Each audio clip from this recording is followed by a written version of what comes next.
Vamos a iniciar nuestro análisis de este 30 de octubre del año 2013.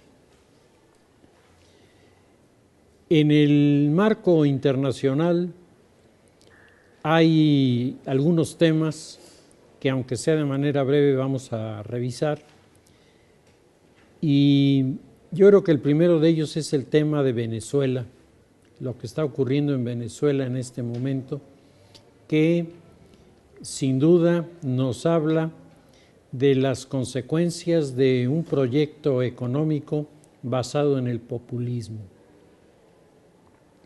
Durante el siglo XX se fueron produciendo en diferentes países manifestaciones del populismo y todas ellas han coincidido en proponer que el gasto del gobierno es un gasto que tiene que aumentar en favor de los más necesitados y que este gasto tiene que ser subsidiado ya sea por los impuestos de la sociedad y cuando estos no alcanzan con una deuda exterior sobre la que se soportan para poder mantener este ritmo de apoyo a la sociedad. A mí me parece que el tema de los populismos es un tema que no solamente es actual, sino muy pertinente el revisar, porque estamos rodeados en el ambiente latinoamericano de estos enfoques que con diferente propuesta, pero con un común denominador de visión de lo social y el apoyo de los gobiernos a la sociedad, tiene Evo Morales o tiene Ollanta Humala o tiene cualquiera de los representantes de esta vertiente del llamado bolivarismo. Cuando se hace la crítica del populismo, normalmente la crítica inmediata es: usted está en contra del populismo porque está en contra de los pobres. Y a mí me parece que esto es una falacia, porque a los pobres hay que ayudarlos a salir de la pobreza, no generarles una ayuda que nunca los saca de la pobreza y los mantiene siempre en forma dependiente y en muchísimos casos los convierte en personas que se vuelven clientes de los partidos políticos que practican estas medidas. El apoyo a la sociedad y sobre todo a la comunidad más pobre ha sido durante muchos años motivo de grandes discusiones. Desde el capitalismo clásico, que considera que con respetar las leyes del mercado se resuelve el problema, porque hay una mano invisible de la economía que viene a paliar las pobrezas y las miserias, hasta las vertientes de la línea socialista que están proponiendo enfocarse a la parte más débil de la comunidad y verter sobre ella toda una serie de recursos bajo el rubro de gastos para la sociedad civil. Creo que uno de los modelos que en este sentido resultó exitoso en su primera época es el fenómeno generado por Eva Perón allá en los años 50, cuando el gobierno de Juan Domingo Perón nombró a la esposa de Juan Domingo, Eva, como encargada del Ministerio de Acción Social. Y entonces Eva, para ser objetivos, hizo unas propuestas que son muy sólidas y que de hecho han permanecido. Ella es la creadora de las policlínicas. Las policlínicas es lo que en México llamamos el seguro social. Entonces esa es una buena idea que se aplicó y se aplicó con beneficio de los trabajadores. La otra idea es la de la vivienda digna. Nosotros lo tenemos aquí en el Infonavit, bastante menos digno en los tamaños que los que lo tienen en Argentina. En Argentina hay que reconocer que cuando uno ve las casas de interés social, pues esas pueden competir con algunas casas que aquí están lejos de ser de interés social. La idea es buena, a mí me parece que es una propuesta que se justifica de manera plena y que por lo tanto hay que ponerle una palomita. Se establecieron toda una serie de programas para repartir despensas, particularmente en la época navideña.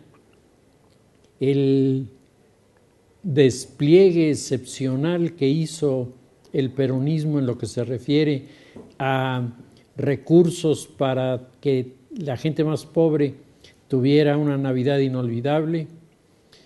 Todo esto que apunta mucho en el terreno de lo emocional, mucho más que en el terreno de lo económico, fue el gran éxito del peronismo. Todavía el peronismo de Cristina Kirchner cabalga sobre el recuerdo, la añoranza, el respeto, el reconocimiento de la sociedad a Eva por haber hecho estas cosas. Decíamos las ideas estupendas, el problema es cómo se financiaron y ahí es donde el asunto cambia totalmente en su interpretación.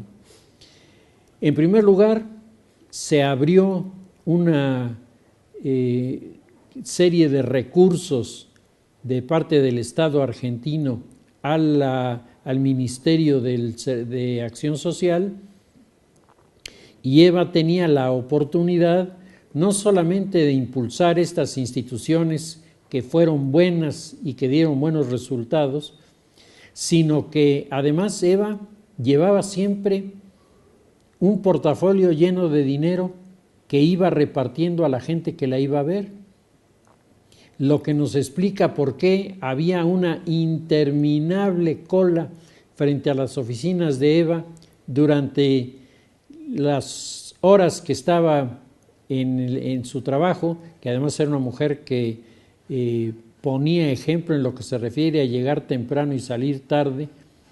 Entonces todo ese tiempo estaba repartiendo dinero y claro, las personas que salían llevando en las manos unos billetes pues harían felices, porque a nadie le molesta que le pongan dineros en las manos, sobre todo a la gente más necesitada. Nada más que el dinero asignado a la Secretaría de Acción Social se agotó y se habían creado las necesidades dentro de la sociedad de seguir manteniendo el apoyo.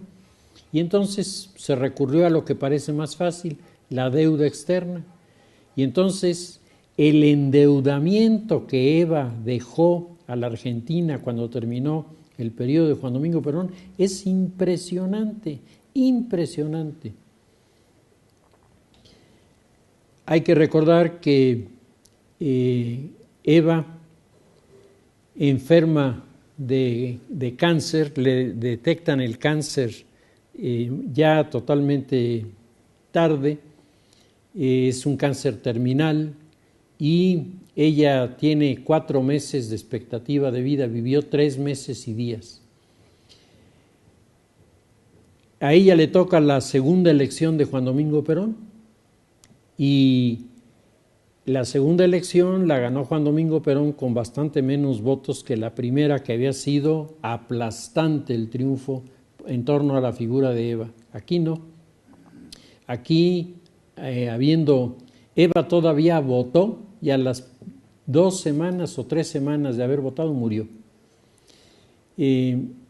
Cuando pasa todo el tema del sepelio de Eva y todos los incidentes que ahí llegaron, que no son nuestro tema, Juan Domingo Perón se enfrenta con una deuda exterior monumental y con toda una serie de problemas que están haciendo de la economía argentina, una economía con una inflación galopante.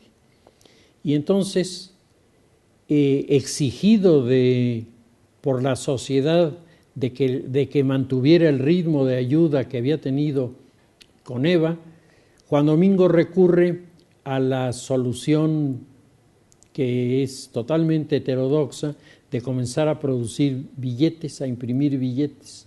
Entonces, en la medida en que imprimen billetes, la inflación se va en los números para arriba, se crea una situación crítica totalmente del comercio, la balanza de pagos, se le restringen los créditos a Argentina en muchos rubros por el endeudamiento en el área de lo social, mientras a nivel de la comunidad argentina, la gente más pobre sigue pidiendo que le den.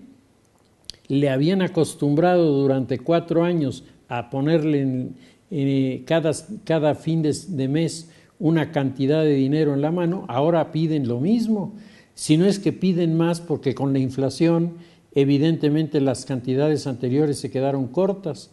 Entonces se va produciendo este fenómeno de cascada en donde las cosas se van volviendo cada vez más complicadas. Hoy,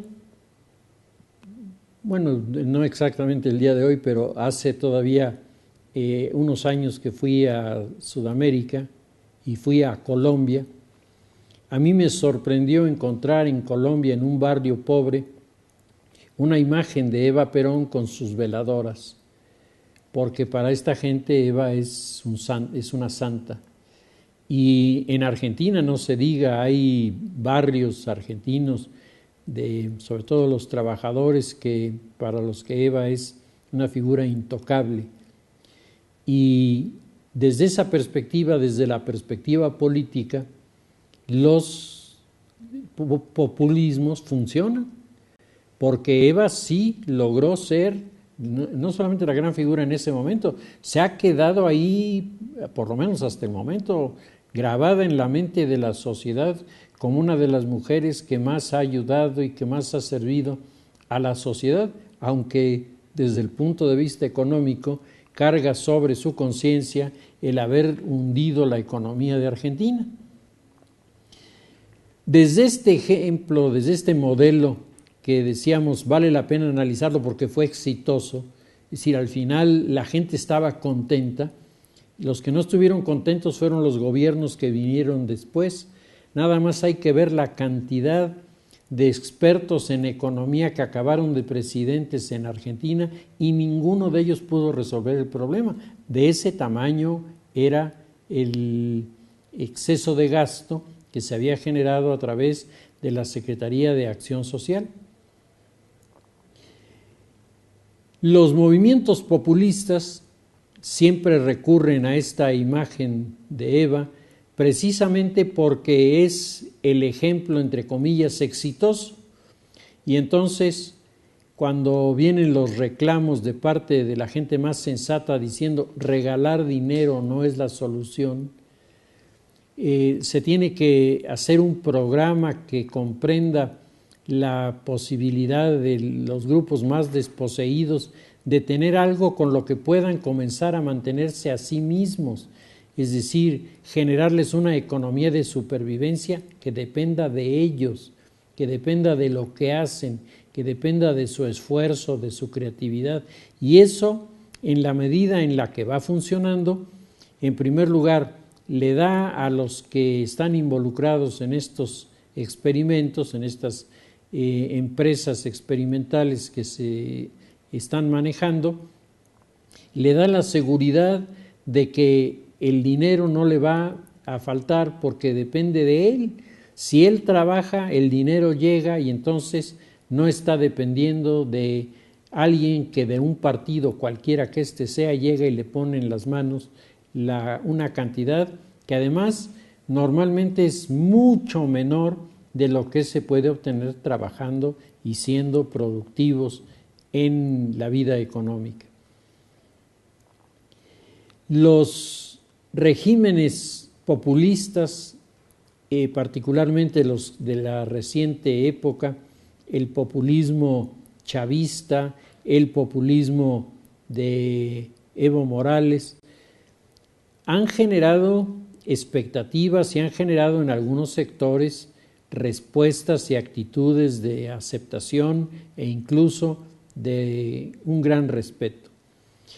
Sin embargo, en el caso del chavismo, habíamos comentado desde el año anterior, cuando venían las elecciones en Venezuela, a Capriles no le conviene ganar porque la situación económica está a punto de tronar. Ya tronó, el asunto está verdaderamente delicado, hay un desabasto sobre todo monumental en las ciudades más importantes de Venezuela, no solo en Caracas. El gobierno de Nicolás Maduro ha salido a la palestra a decir que todo esto es un montaje de la oposición, que la gente deliberada, mañosa y perversamente está quitando de los anaqueles los productos para que la gente desespere y reviente contra el gobierno de Nicolás Maduro. En las últimas encuestas que se han hecho por parte de los grupos chavistas, estos están reconociendo que el principal problema que tiene el país es el desabasto y que las colas que se están haciendo en determinadas dependencias son reales y no son fingidas por nadie, sino que es la urgencia de la sociedad por conseguir determinados productos que le hace formarse en una fila donde va a pasar quién sabe cuántas horas hasta que le atiendan y a ver qué cosa le pueden dar. Verdaderamente molesto, Nicolás Maduro ha decidido resolver el problema. Y entonces nos encontramos en la última semana que está creando una secretaría paralela que se llama la Secretaría de la Felicidad. Es decir, ahora les van a enseñar cómo ser felices a través de la burocracia. Y uno no sabe qué cosa espanta más, si la situación que ya de por sí está crítica o que la respuesta a una situación verdaderamente delicada sea el salir con una propuesta como estas. Jesús Silva Herzog Márquez, el día de ayer o de antier, en su editorial en el periódico Reforma, hacía pinole la famosa Secretaría de la Felicidad, decía, ¿cuál felicidad es? Cuando hay una secretaría que se monta para resolver un problema, quiere decir que ese problema no se va a resolver. Y decía Jesús Silva Herzog Márquez, miren lo que ha pasado con la Secretaría de Seguridad, se creó una secretaría precisamente sobre aquello que no se puede alcanzar. Así que en Venezuela están proponiendo, ni más ni menos, que hacer la felicidad obligatoria. Entonces, Nicolás Maduro está instruyendo a sus colaboradores para echar abajo la calumnia de la oposición y de la reacción y hacerle ver al pueblo venezolano y a todos los aliados del pueblo venezolano que las cosas van tan bien que todos son muy felices. Llama la atención una dependencia con este nombre porque si hay factores que son difíciles de medir, son factores como la felicidad. ¿Cómo van a saber si alguien es más feliz que otro? A mí me parece que esto no es nada sencillo, ¿no? No hay un aparato, no es el alcoholímetro, ¿no? Que la persona sopla y ve qué cantidad de alcohol ha ingerido. ¿Cómo mediremos la felicidad? Desde luego todo esto se vuelve tremendamente subjetivo y decía, da mucho miedo porque hace ver que hay una cerrazón total a reconocer lo que realmente está pasando. Lo que tenían que hacer los venezolanos era cerrar las llaves de los gastos de manera importante y revisar qué cosa está pasando en el resto de la economía, entre otras cosas, los costos del petróleo y la venta del petróleo son elementos que tienen que considerarse. El petróleo ha bajado de precio en el mundo, no ha bajado todavía de una manera espectacular. Con un poco más que baje, la situación de Venezuela, que ya es crítica en estas circunstancias, se va a volver desastrosa. Y frente a este esquema, la respuesta de los grupos populistas no está ni siquiera en medidas económicas, sino está en medidas de tipo mediático, político.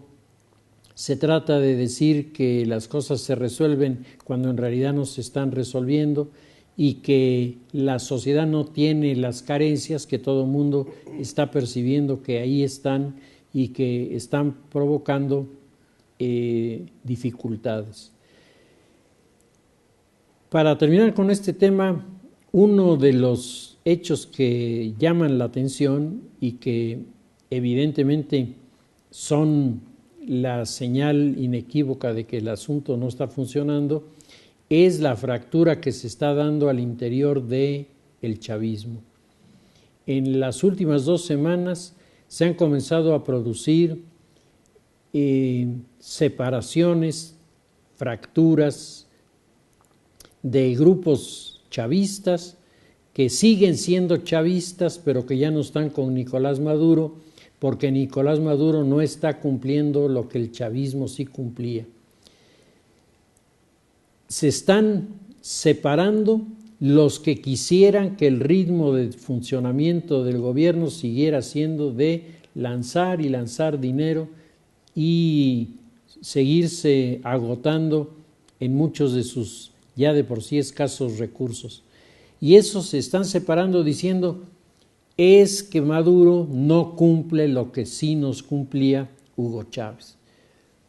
De la misma manera que a los gobiernos después de Juan Domingo Perón, la gente pobre les decía, es que ustedes no nos dan porque ustedes son egoístas, porque el gobierno de Perón sí nos daba, y si él podía darnos, ustedes, ¿por qué no? Y explíquenle ustedes a una persona que tiene pocos conocimientos digamos, de educación y que de economía no entiende ni la palabra, explíquenle cómo funciona el modelo cuando se vuelve populista. La gente no lo entiende. Lo que la gente entiende, y estamos hablando de miles, si no es que de millones de personas, lo único que entienden es que antes yo tiraba la mano y me ponían los billetes. Y ahora estiro la mano y no me dan nada. O sea, ustedes son un mal gobierno, el otro era un buen gobierno. En este escenario en Argentina se está produciendo, por cierto, un fenómeno muy curioso. Uno de los alcaldes, el alcalde del distrito de Tigre, el distrito de Tigre es el equivalente de Valsequillo aquí en nuestra entidad. Es una zona de cabañas y casas de fin de semana que tienen los que viven en la gran ciudad y van a pasar los fines de semana ahí manejando sus lanchas de motor. Es una zona de esparcimiento propiamente. El alcalde de esta entidad, de apellido Mas, ha venido haciendo toda una serie de críticas a Cristina Kirchner y le ha venido demostrando a Cristina Kirchner que la aparición de subsidios en determinadas áreas no solo no ha resuelto los problemas, sino los está volviendo cada vez más serios.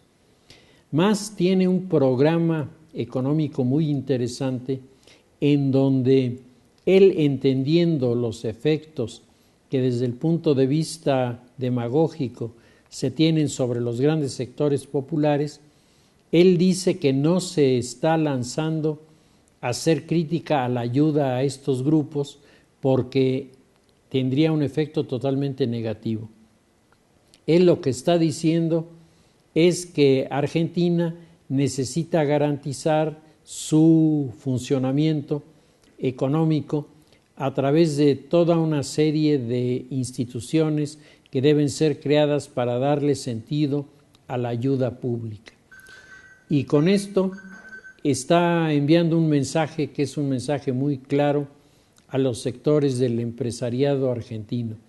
Estamos a tiempo de montar una campaña política que deje al peronismo radical a un lado, porque si no el país se va a desplomar de manera estrepitosa, y seamos capaces de construir con criterios, en primer lugar, económicos, lo que se refiere a la economía, y seamos capaces de entender que no se puede dar un brinco, como se ha intentado de parte de los grupos liberales, de un modelo al otro, sin que medien disposiciones que hagan menos agresivo el programa para los sectores más pobres.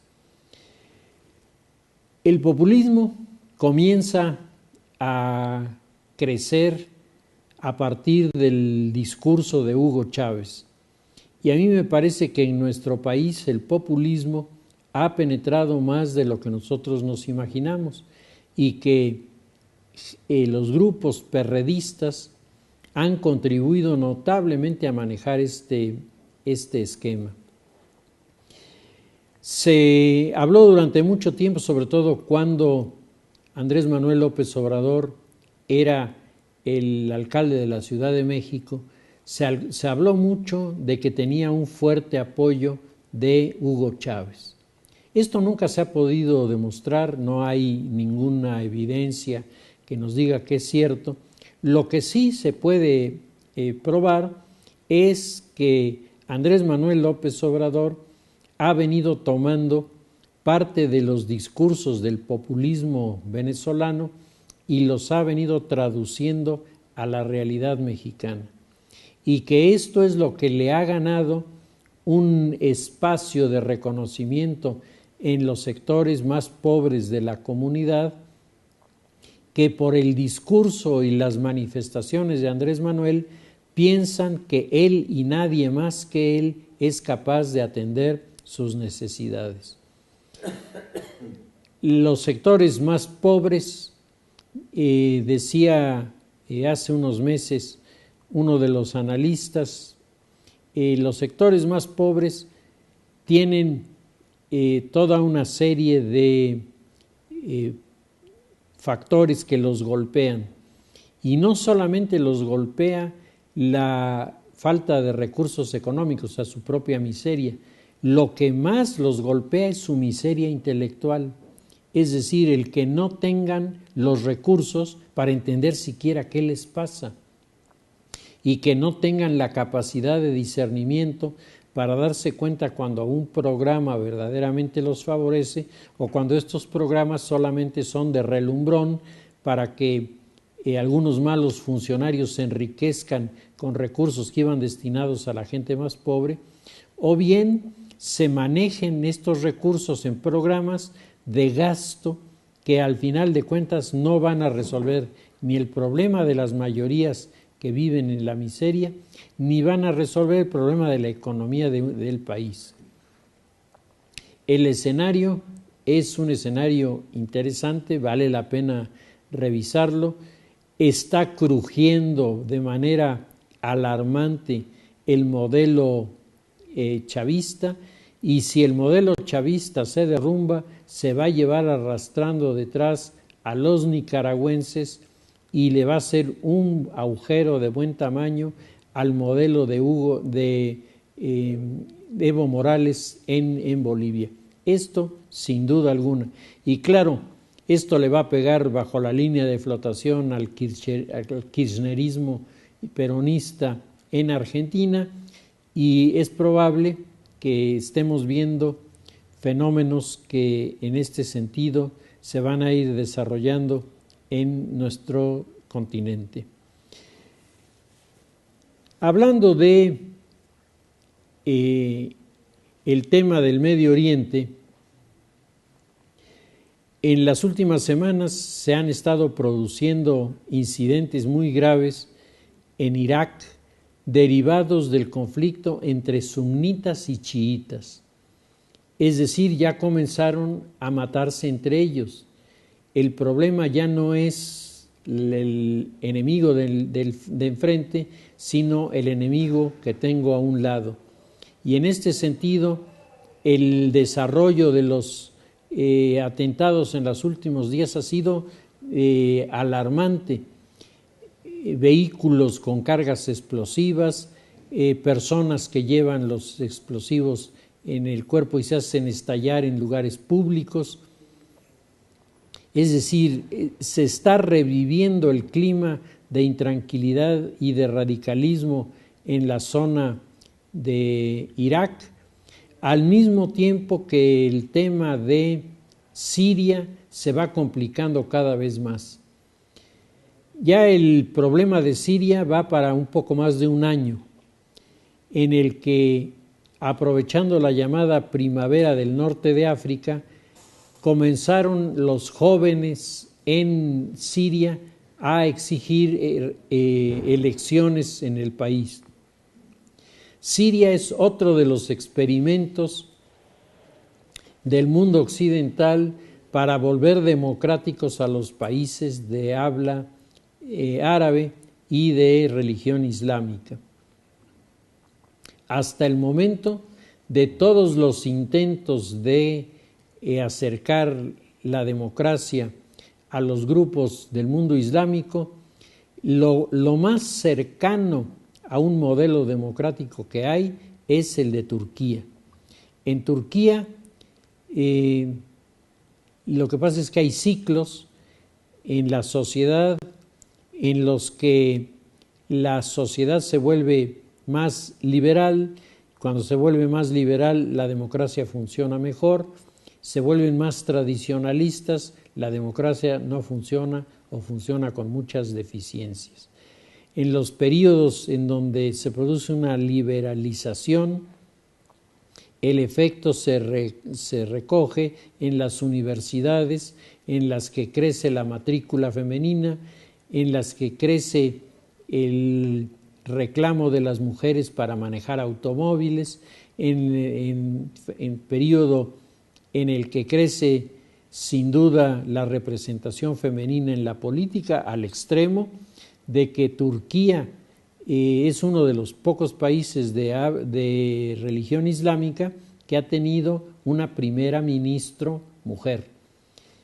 Esto, junto con la señora Gandhi en la India, aunque la señora Gandhi no era de religión musulmana, pero los musulmanes sí contaron para llevarla al poder en este país, y Benazir Ali Bhutto, que sí era mujer de religión islámica, y en Pakistán, país de religión islámica, ella fue primera ministra por 2 ocasiones consecutivas, y la señora Bandaranaike en Ceilán, hoy Sri Lanka, en donde también ella, siendo islámica y habiendo ahí un grupo, el de los tamiles, terriblemente radical de los musulmanes, sin embargo ella pudo llegar a ser primera ministra. Pero estos son fenómenos que han tardado años en producirse, años, y son en cierta forma la herencia que los ingleses dejaron en estos territorios que fueron colonias suyas, en donde hicieron imperar durante el tiempo que duró la colonia inglesa los modelos políticos de Inglaterra, que son los que conquistaron a los, entre comillas, demócratas de esos países. Pero en otros lugares, Irak, Siria, etcétera, la visión de la democracia es una visión que está bastante alejada de lo que nosotros entendemos por este modelo de corte político. Nosotros sabemos que la democracia funciona sobre todo en modelos sociales y políticos abiertos, plurales e incluyentes. Y el Islam tiene todo menos abierto, plural e incluyente. Eso hace muy difícil para los islámicos el aceptar el tema de la democracia, porque para ellos, en primer lugar, si nos vamos a las votaciones, deberían votar solo los islámicos y los demás quedar afuera. Y las minorías en los países islámicos carecen de garantías y carecen de derechos. De alguna forma y a través de respaldo internacional, sobre todo de las Naciones Unidas, algunas de estas minorías tienen un soporte desde afuera, pero si este soporte de afuera se quita, estas instituciones se vienen para abajo porque el islamismo es exclusivo y excluyente. Solo ellos y los demás para afuera. En un escenario así, el pretender establecer la democracia como por lo menos argumentó Bush en el caso de Irak, pues se ha traducido en muy malos resultados en este país, en donde los atentados en contra de los sunitas o de los chiitas se derivan de las representaciones que estos tienen en el Parlamento. Resulta que si el número de parlamentarios chiita está por encima de los sunitas, como el territorio de Irak es sunita, entonces los sunitas se sienten en el derecho de ponerle una bomba a los otros. Y si los chiitas se sienten y se saben agredidos por los sunitas, les responden de la misma manera y es el cuento de nunca acabar. En el caso de Siria, los jóvenes piden una mayor democracia y el modelo sirio se cierra a convocar a elecciones. Y el presidente al-Assad dice que a él lo eligió el pueblo y que por lo tanto él puede permanecer en forma indefinida en esta situación. El asunto tendría mucho menos complicaciones si no fuera porque se han metido a tratar de influir en los acontecimientos China y Rusia, por una parte. Por otro lado, Estados Unidos e Inglaterra, Alemania y Francia.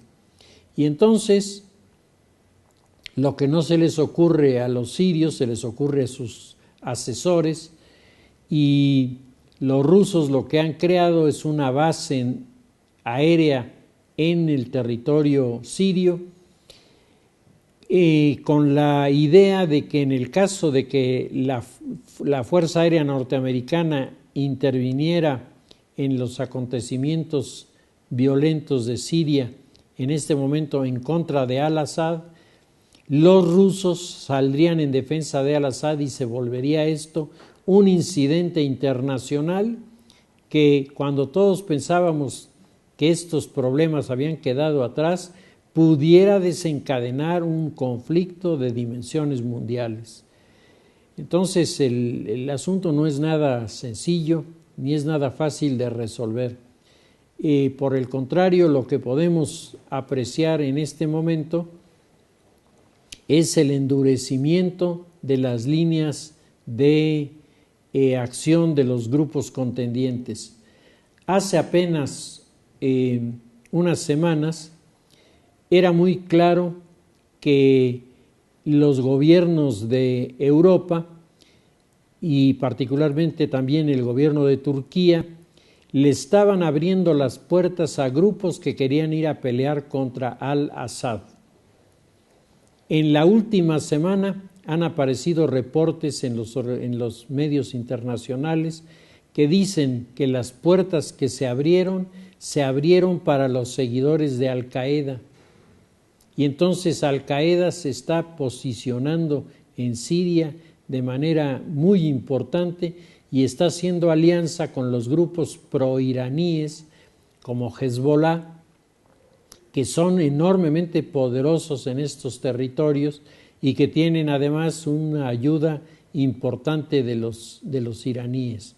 El gobierno de Irán ha cambiado, y al cambiar el gobierno de Irán, el imán que ha tomado posesión como primer ministro ha señalado que su intención no es ir al enfrentamiento, que lo que él quiere es desbaratar, desmantelar la idea que el mundo occidental tiene de que Irán está produciendo armas atómicas, y está dispuesto a dejar entrar a las Naciones Unidas para que certifiquen que lo único que está haciendo Irán es tratar de conseguir una fórmula más barata para producir energía eléctrica en este país. Mientras el escenario iraní baja de perfil y la tensión allí se va suavizando, crece la tensión en el mundo sirio, y las fotografías de todos los días y las imágenes en los noticieros internacionales, todos nos muestran la terrible brutalidad del enfrentamiento entre los seguidores de al-Assad como presidente y sus adversarios. Solo que ahora sus adversarios están cada vez más controlados por los grupos de línea ultrarradical, que son los que han venido generando toda una serie de hechos violentísimos en las últimas semanas, entre otras la aparición de francotiradores que nos recuerdan los acontecimientos del período crítico de la guerra en los Balcanes, cuando desapareció Yugoslavia y entonces todos comenzaron a confrontarse entre sí. En la última semana, la Cruz Roja y la Organización de las Naciones Unidas denuncian que francotiradores, que los dos bandos se acusan de que los francotiradores son del bando contrario, los francotiradores estuvieron eligiendo mujeres embarazadas para matarlas, disparándoles al vientre. Esto es verdaderamente algo monstruoso. Habla de una visión de la guerra en donde ya no se trata de un pleito entre adversarios que deja a la población civil a un lado, sino nos regresa al esquema de los atentados en la época de la guerra en los Balcanes, en donde precisamente este tipo de acciones era el que los francotiradores estaban permanentemente persiguiendo. El tema de Siria es un tema que se ha vuelto tan enredado que nadie quiere ahora meter las manos. Después de que había un llamamiento para que Estados Unidos, Alemania, Inglaterra entraran, Alemania dijo que no, Inglaterra dijo que no, y Estados Unidos ha tenido hasta el momento la prudencia de no meterse, pero esta es una bomba que tiene la mecha encendida y en cualquier momento puede explotar. Si la situación internacional está delicada, pues la situación en nuestro país no anda muy lejos. Yo no recuerdo actos de una visión destructiva tan bien programados y tan bien realizados como los que sucedieron en Michoacán en los últimos días. A mí me parece que los hechos van ocupando espacios que el gobierno, por alguna razón que a mí me resulta incomprensible, les está abriendo y los está dejando ocupar estos espacios. Si ustedes se acuerdan, todo esto prácticamente comienza cuando el presidente va a dar el grito a Michoacán y se produce aquel famoso incidente donde arrojan una granada y la granada explota sobre una patrulla y hay varios heridos y hay muertos. Y después de eso, que era posiblemente lo más cercano a un atentado al presidente que hemos visto en los últimos años, la reacción de las autoridades no fue una reacción que estuviera en la misma proporción del hecho que había provocado estas muertes. No hubo un equilibrio de reacción. Cuando alguien rompe el orden dentro de un sistema democrático, dice Weber, el único que tiene derecho a responder y el que tiene la obligación de hacerlo es el Estado, y nadie más que el Estado. Y el Estado aquí ha permanecido y el gobierno han permanecido en silencio, han permanecido menospreciando o tratando de menospreciar estos hechos como si no tuvieran relevancia. Y si vamos de ese incidente a todos los demás que se han venido produciendo, las bombas colocadas en algunos bancos, la destrucción de los cajeros, etcétera, etcétera, vamos encontrando que el fenómeno se va agravando y se va multiplicando. ¿Quién puede detener estos fenómenos que se están produciendo ahora? Pues tiene que detenerlos la fuerza pública y tiene que detenerlos, en primer lugar, la Secretaría de Gobernación, que es la encargada de mantener la gobernabilidad. Hemos visto en los últimos días cosas que son gravísimas. Primero, las personas de la coordinadora se metieron en los locales en donde estaban guardadas las pruebas y estaban guardadas las evaluaciones de los maestros y las destruyeron, las quemaron. Esto no solamente es un delito federal, esto es algo muy grave, esto es un desafío a la autoridad, casi una burla a la autoridad, como diciendo, estoy destruyendo todo aquello que tú dices que tiene valor, yo lo destruyo. ¿Y qué me haces? No me haces nada. Al mismo tiempo que se ha producido esto, se produce en la Ciudad de México otro hecho que dan pésimas expectativas en el futuro. Una reunión de empresarios presidida por Claudio X González en el organismo de Primero México, es atacada por la gente de la coordinadora y tienen que abandonar las instalaciones por la violencia con la que llegan las personas de la coordinadora y la policía no hace nada. Y esto yo creo que a todo mundo le está llevando a preguntarse, primero, de qué se trata y segundo, si el gobierno va a hacer o no va a hacer algo en contra de las manifestaciones, de los hechos violentos, de los ataques, etcétera.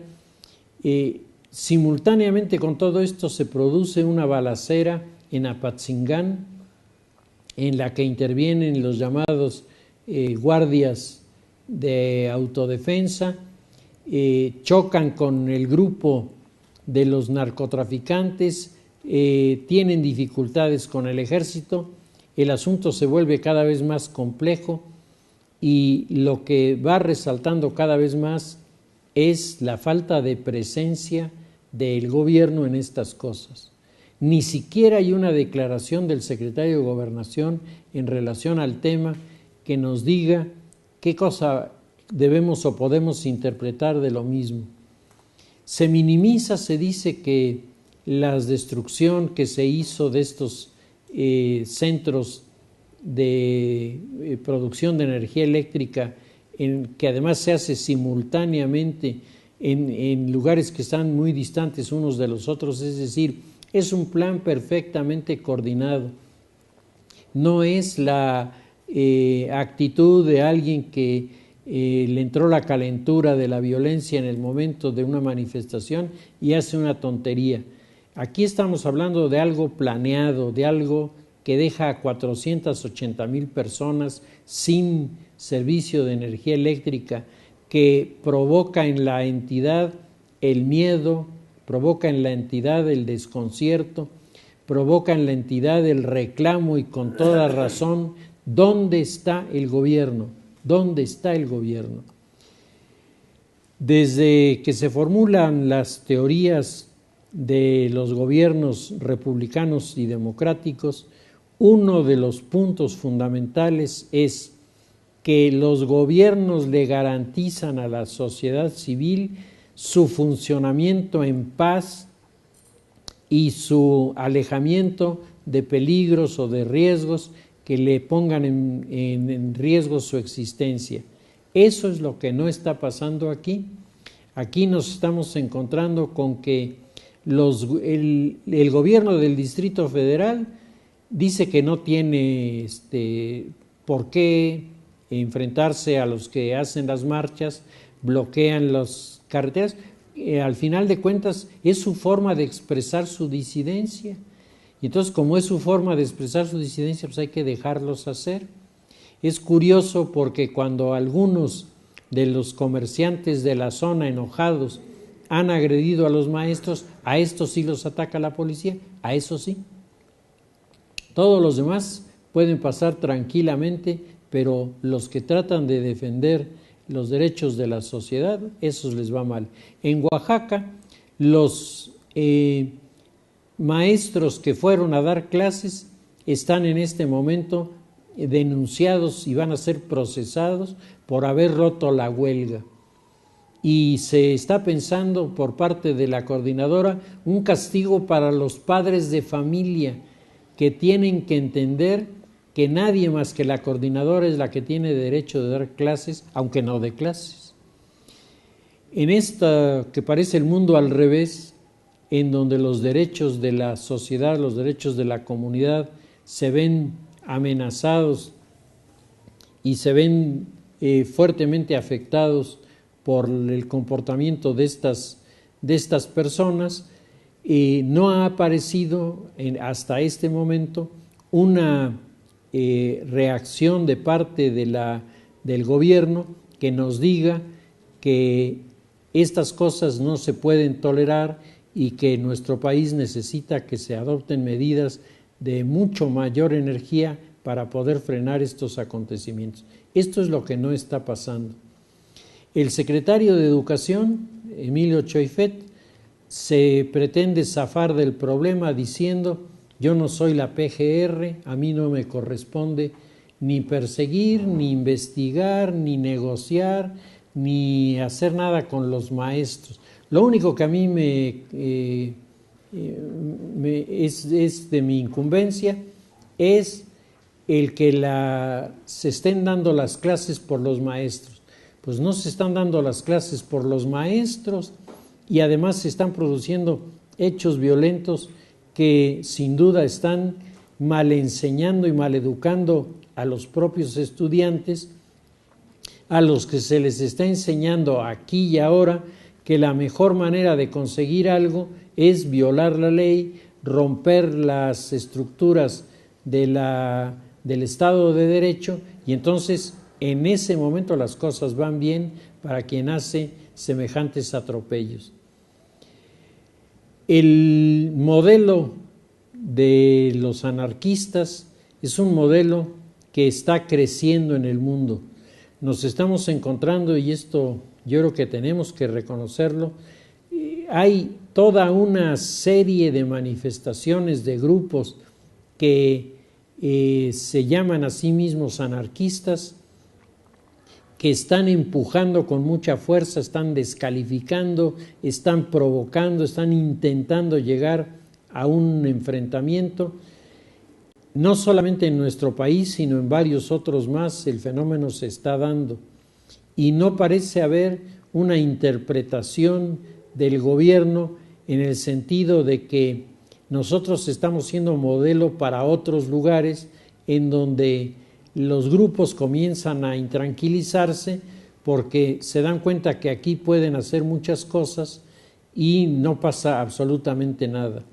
Y esto va a generar una secuela, sobre todo hacia Centroamérica, especialmente Guatemala, en donde lo que está ocurriendo aquí se refleja de manera cada vez más directa. La pregunta que se hace en la mayoría de los editorialistas en los últimos días es ¿dónde está el gobierno? ¿Dónde está el que garantiza el Estado de Derecho y el orden?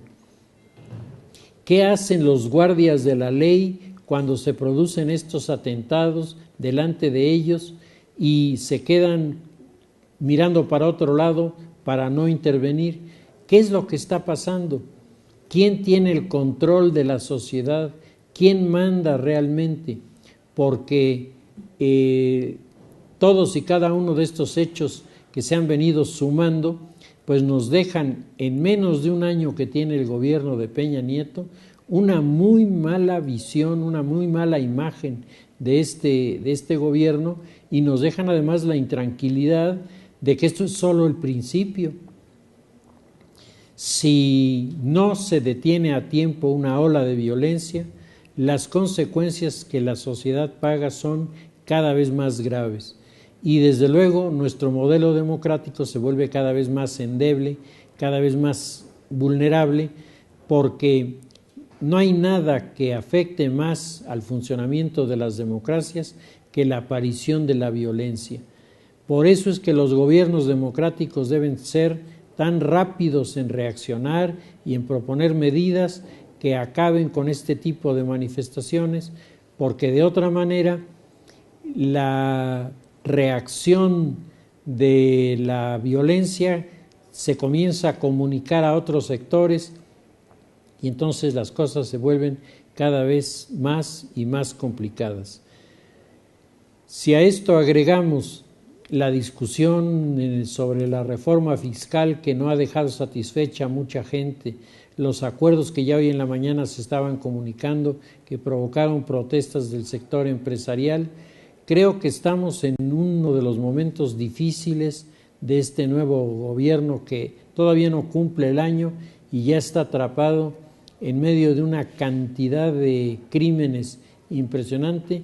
El número de muertos en el año es verdaderamente notable y al mismo tiempo la inestabilidad en sectores amplios, en estados completos, pues nos deja la incertidumbre de qué cosa va a ocurrir si se mantiene esta estrategia, que es la de no tener estrategia.